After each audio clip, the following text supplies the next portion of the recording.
अल्हम्दुलिल्लाह वस्सलातु वस्सलामु अला रसूलिल्लाह। नाज़रीन, मैं आज आपके सामने एक बहुत ही अहम ख़बर लेकर हाज़िर हुआ हूँ। वो ये कि जैसा कि आप जानते हैं कि कुछ दिनों से उमर सिद्दीक़ साहब जमाते अहले हदीस के दरमियान हुसैनी गिरोह और यज़ीदी गिरोह करके तक़सीम करना चाहते हैं और अहले हदीस अवाम को इन दो फ़िरक़ों में बाँट कर उनके दरमियान एक बिदअत ईजाद करने की कोशिश कर रहे हैं। तो अल्हम्दुलिल्लाह उनके इस रवैये पर बहुत सारे अहले इल्म ने नफ़रत का इज़हार किया, उन पर रद्द किया और उन्हें समझाने की कोशिश की, लेकिन ये साहब मुसिर हैं अपनी बात पर। और फिर बहुत सारे अहले इल्म ने इन पर रद्द किया, इनकी इस तक़सीम को बातिल करार दिया, बिदअत करार दिया। लेकिन इन सब के बावजूद भी इन साहब ने अभी तक तौबा नहीं किया, अपनी इस्लाह नहीं फरमाई। तो अब हुआ ये है कि इन्हीं के मुल्क से 34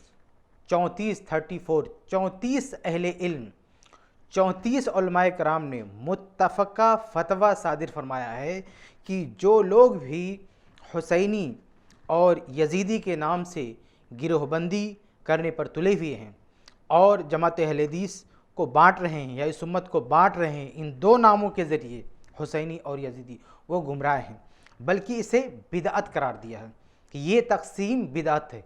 ये मुत्तफ़क़ा फ़तवा है, इस वक्त मेरे पास इसकी फ़ोटोकापी है और इसमें ख़ास तौर से उमर सिद्दीक़ साहब ने जो इस तक़सीम के लिए हदीस से दलील लेने की कोशिश की थी उस पर भी रद्द किया गया। मैं वो अल्फाज पढ़ता हूँ।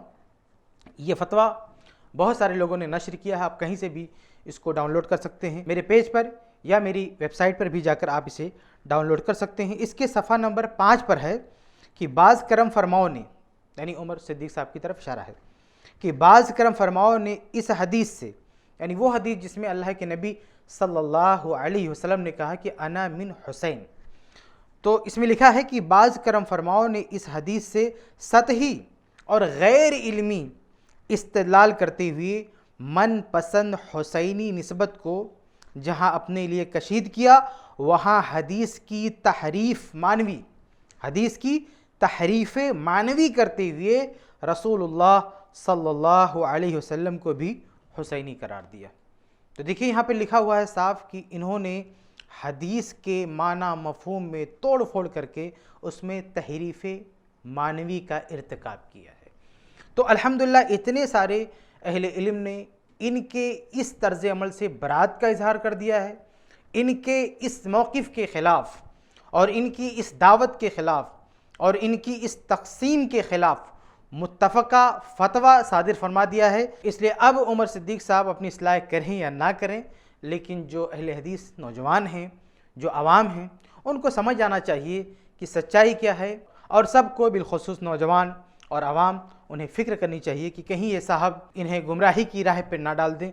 इतने सारे अहले इल्म जो बयान फरमा रहे हैं और जो फ़तवा दे रहे हैं, यकीनन इसीलिए ताकि उमर सिद्दीक़ साहब जो तक़सीम करना चाहते हैं उसकी वजह से कोई फितना ना हो, फ़साद ना हो, इसलिए इतने सारे अहले इल्म ने इनसे बरात ज़ाहिर की है। और अब आवाम को और नौजवानों को बैठ के संजीदगी से गौर करना चाहिए कि मसला क्या है और उन्हें हक़ की तरफ रुजू करना चाहिए और हक़ के साथ उन्हें खड़े रहना चाहिए। अल्लाह ताला हम सब की इस्लाह फरमाए।